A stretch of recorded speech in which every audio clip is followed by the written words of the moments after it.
Hello everyone, this is CA Kapil Mandotiya और आज हम सीखेंगे Ind S 113 fair value measurement. जब भी हम किसी भी इंड एस के अंदर बात करते हैं फेयर वैल्यू की, तो हमें उस फेयर वैल्यू को निकालने के लिए कुछ प्रेस्क्राइब्ड रूल्स को फॉलो करना पड़ता है। और ये जो रूल्स हैं ना, वो कहाँ दिए गए हैं? ये रूल्स दिए गए हैं इंड एस 113 के अंदर। अब ये जो इंड एस 113 है, इसके स्कोप से कुछ चीज़ों को बाहर किया गया है, यानी कि things out of scope of end S 113। अब इसको कैसे याद रखेंगे? इसको याद रखने के लिए कोड बनाया है LIS, लीज। ठीक है, यानी कि L स्टैंड फॉर लीज, यानी कि end S 117 and end S 102 यानी कि share based payment, and I stand for impairment, है ना। तो इम्पेयरमेंट है इंड एस 36, यानी कि तीन चीज़ों को इंड एस 113 के स्कोप से बाहर किया गया है। कहने का मतलब, अगर लीज वाले इंड एस के अंदर, लीज वाले इंड एस के अंदर जो कि है 116, है ना, उसमें कोई भी फेयर वैल्यू जो निकाली जा रही है, वो फेयर वैल्यू आपको 116 के अकॉर्डिंग ही निकालनी है, ना कि आप उसको निकालने के लिए इंड एस 113 में जाएंगे। ऐसे ही अगर कोई भी आप इम्पेयरमेंट कर रहे हैं और इम्पेयरमेंट के अंदर जो फेयर वैल्यू निकाली जाती है, उसको निकालने के लिए भी आपको इम्पेयरमेंट वाला ही इंड एस फॉलो करना है। और शेयर बेस्ड पेमेंट के अंदर जो फेयर वैल्यू यूज़ की जाती है, उसके लिए भी आपको इंड एस 113 को फॉलो नहीं करना। यानी कि सिर्फ इन तीन चीज़ों के लिए जो फेयर वैल्यू यूज़ होगी, वो 113 के अकॉर्डिंग बिल्कुल भी नहीं होगी। अब इसी इंड एस के अंदर ये कहा गया है कि there are 4 factors which required to be considered under this Ind AS, यानी कि इस इंड एस के अंदर 4 फैक्टर्स को कंसिडर किया जाता है। पहला फैक्टर है रेस्ट्रिक्शन। अब जो रेस्ट्रिक्शन है ना, ये कहता है कि रेस्ट्रिक्शन अगर किसी एसेट पे है तो चल जाएगा, यानी कि उसको हम कंसिडर कर सकते हैं। लेकिन रेस्ट्रिक्शन एंटिटी पे है तो उसको आप कंसिडर नहीं करेंगे। दूसरा जो फैक्टर है वो है स्टैंड अलोन एसेट और ग्रुप ऑफ एसेट। अगर fair value of stand alone asset is available तो आपको वो कंसिडर करना है, यानी कि जो स्टैंड अलोन एसेट है उसकी फेयर वैल्यू आपको पता है कि क्या फेयर वैल्यू चल रही है, तो आप उसको कंसीडर कर सकते हैं। But if fair value is not available, ठीक है, तो आपको उसको कंसीडर नहीं करना है। तो अगर स्टैंड अलोन एसेट की फेयर वैल्यू है तो कंसीडर किया, नहीं है स्टैंड अलोन एसेट की तो आप पूरे ग्रुप की एसेट को देखो, और पूरे ग्रुप की एसेट को देखने के बाद में आप उसको क्या कर सकते हैं, डिवाइड कर सकते हैं in carrying value of each asset.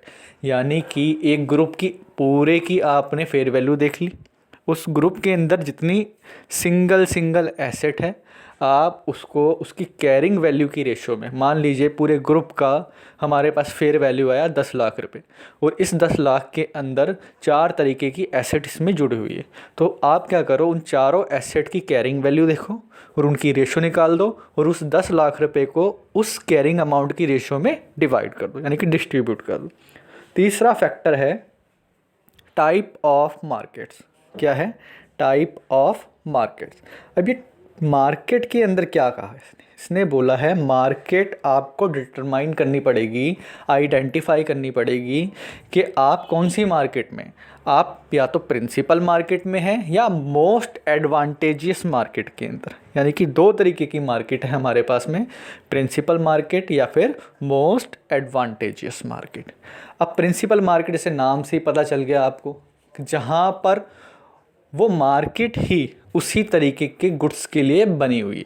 For example, अगर आपको किसी सेल फ़ोन की कीमत या इलेक्ट्रॉनिक्स आइटम की, बेसिकली हम बात करते हैं मोबाइल फ़ोन की कीमत के बारे में पता लगाना है, तो आप कहाँ जा सकते हैं? आप गफ़ार मार्केट दिल्ली के अंदर जाकर वहाँ से उसकी फेयर वैल्यू आइडेंटिफाई कर सकते हैं। ठीक है, अब चौथा फैक्टर क्या है? चौथा फैक्टर ये बोलता है कि जो हमने तीसरे फैक्टर में बात करी कि दो तरीके की मार्केट थी, प्रिंसिपल मार्केट और मोस्ट एडवांटेजियस मार्केट, यानी कि जहाँ पर बेनिफिट ज़्यादा मिलता है। इन दोनों तरीके की मार्केट के अंदर कौन कौन सी कॉस्ट हो सकती है? तो आपको एक चीज़ देखनी है कि कॉस्ट हमारे पास में होगी दो तरीके की। एक होगी, मान लीजिए कि मेरे को कोई प्रोडक्ट सेल करना है, उसको सेल करने से मेरे को 100 रुपये मिलते हैं, तो 100 रुपये मुझे मिल गए। और अगर उस प्रोडक्ट को सेल करते टाइम मेरी कॉस्ट आ रही है उस ट्रांजैक्शन से रिलेटेड, तो वो पहली कॉस्ट हो गई ट्रांजैक्शन कॉस्ट। ठीक है, दूसरी कॉस्ट कौन सी हो सकती है सर? दूसरी कॉस्ट हो सकती है आपकी ट्रांसपोर्टेशन कॉस्ट, क्योंकि हो सकता है कि वो मार्केट मेरे घर से दूर हो, तो मुझे अपने प्रोडक्ट को उस मार्केट तक ले जाने में कोई ना कोई कॉस्ट आई हो। तो दो तरीके की कॉस्ट, एक ट्रांसपोर्टेशन कॉस्ट और एक ट्रांजैक्शन कॉस्ट। सर ट्रीटमेंट कैसे करेंगे इन दोनों कॉस्ट का? तो आपको ध्यान रखना है कि आप याद कर लीजिए कि हमने बात करी दो तरीके की मार्केट थी, एक प्रिंसिपल मार्केट, एक मोस्ट एडवांटेजियस मार्केट। अगर वो मार्केट प्रिंसिपल मार्केट है तो उसमें से सिर्फ आपको उसकी ट्रांसपोर्टेशन कॉस्ट ही माइनस करनी है। क्या कहा मैंने? अगर वो प्रिंसिपल मार्केट है तो आप ध्यान रखेंगे उसमें से सिर्फ ट्रांसपोर्टेशन कॉस्ट माइनस करेंगे। यानी कि सेल, मान के चलिए आपने सेल करी 100 रुपये की, ठीक है, और आपने उसके अंदर से क्या चीज़ माइनस कर दी? ट्रांसपोर्टेशन कॉस्ट, मान लीजिए 20 रुपये की, तो आपके पास फेयर वैल्यू कितनी आ गई? 80 रुपये की। आपने सर इसके अंदर ट्रांजैक्शन कॉस्ट को क्यों नहीं माइनस किया? ट्रांजैक्शन कॉस्ट को इसलिए माइनस नहीं किया क्योंकि प्रिंसिपल मार्केट के अंदर जो ट्रांजैक्शन कॉस्ट होती है उसको कंसीडर किया जाता है, यानी कि उसकी वैल्यू होती है कुछ ना कुछ। ठीक है, वो इम्पोर्टेंट होती है, इसलिए आप उसको डिडक्ट नहीं करेंगे, उसको नेट ऑफ नहीं करेंगे। लेकिन अगर मार्केट मोस्ट एडवांटेजियस मार्केट है तो उसमें से आपको सेल वैल्यू के अंदर से दोनों तरीके की कॉस्ट को हटाना पड़ेगा, यानी कि उसको डिडक्ट करना पड़ेगा। जो नेट अमाउंट होगा वही आपकी फेयर वैल्यू होगी। इन सिंपल वर्ड आप इसको कैसे याद रखेंगे कि मोस्ट एडवांटेजियस मार्केट में से सभी तरीके की कॉस्ट को माइनस किया जाता है, चाहे वो ट्रांजैक्शन हो चाहे वो ट्रांसपोर्टेशन हो। लेकिन प्रिंसिपल मार्केट के अंदर सिर्फ ट्रांसपोर्टेशन कॉस्ट को माइनस किया जाता है, ट्रांजैक्शन कॉस्ट माइनस नहीं होगी। चौथा फैक्टर था टेक्निक्स। सर जो हम बात कर रहे हैं फेयर वैल्यू की कि हमें फेयर वैल्यू डिटरमाइन करनी है, इस फेयर वैल्यू को डिटरमाइन करेंगे कैसे? तो इसके अंदर हमारे पास कुछ टेक्निक्स। पहली टेक्निक है मार्केट बेस्ड टेक्निक, यानी कि जो भी मार्केट के अंदर उस प्रोडक्ट का या वैसे मिलते जुलते सिमिलर प्रोडक्ट का रेट चल रहा है, उसी को हम कह देंगे कि हमारी क्या है? फेयर वैल्यू, यानी कि मार्केट बेस्ड टेक्निक। सेकंड है इनकम बेस्ड टेक्निक।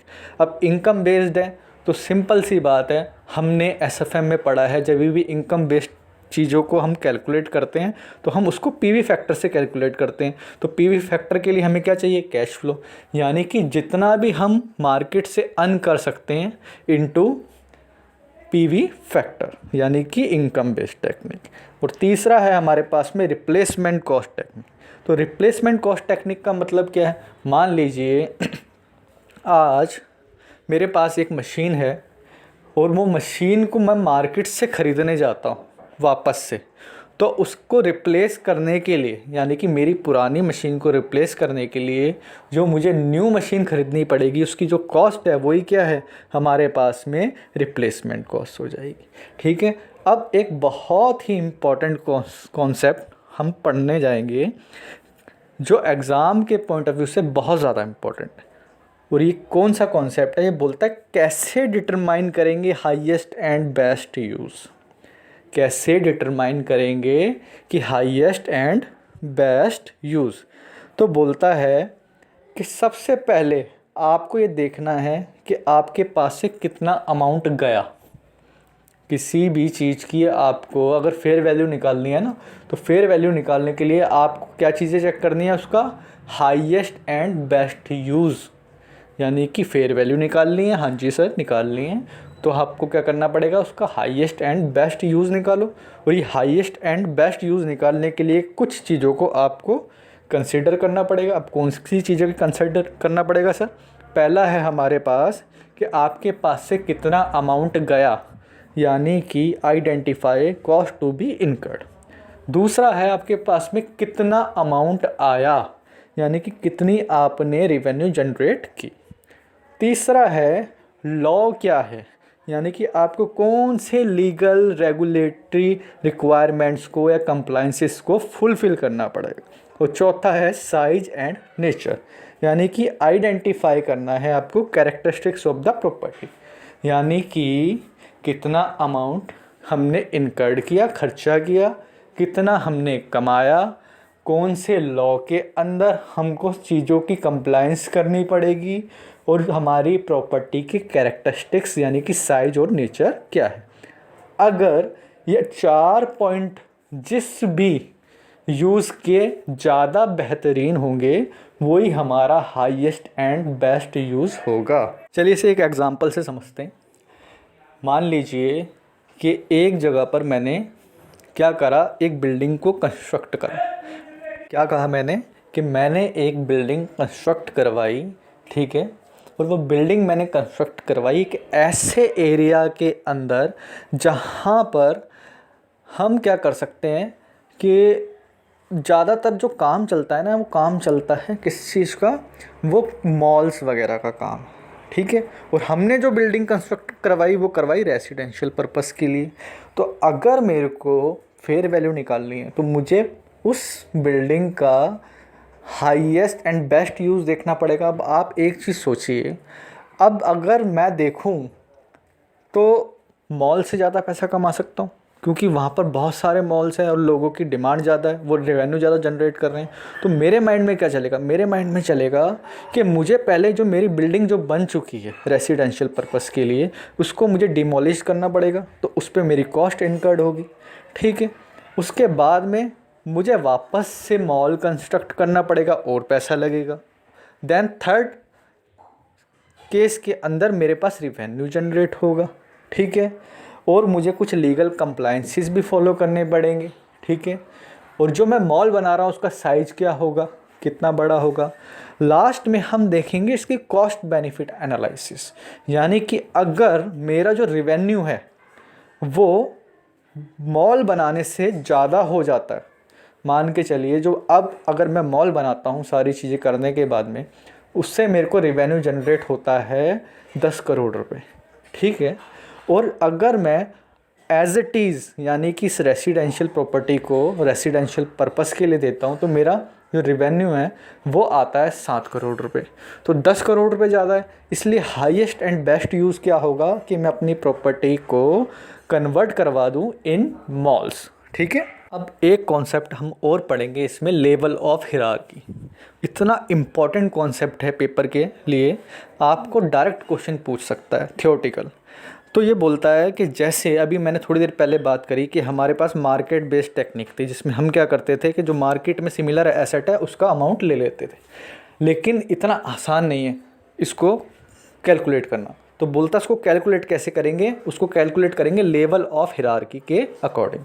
तो कहता है अगर is quoted price of an identical item is an active market available. सबसे पहले आप चेक करो कि जो हमारी जो एसेट है वैसी कुछ सिमिलर एसेट मार्केट में अवेलेबल है या नहीं है। अगर है तो उसका प्राइस क्या, आपने देख लिया तो आपको पता चल गया प्राइस ये है। अब प्राइस अगर उसका अवेलेबल है तो आपको नेक्स्ट स्टेप में ये चेक करना है क्या उसके प्राइस को एडजस्ट करने की ज़रूरत है या नहीं है। अगर उसके प्राइस को एडजस्ट करने की ज़रूरत नहीं है तो हम लेवल 1 हिरार्की में, किस में है, लेवल 1 हिरार्की के अंदर, यानी कि हमें कुछ नहीं करना, जो मार्केट में प्राइस है बस वही ले लो एज इट इज़। लेकिन मार्केट में हमारे पास एसेट भी अवेलेबल है, उसका कोटेड प्राइस भी अवेलेबल है, फिर हमने चेक करा कि उसमें एडजस्टमेंट की ज़रूरत है थोड़ी बहुत। तो अगर एडजस्टमेंट की ज़रूरत है तो हम एक चीज़ और चेक करेंगे, हम ये चेक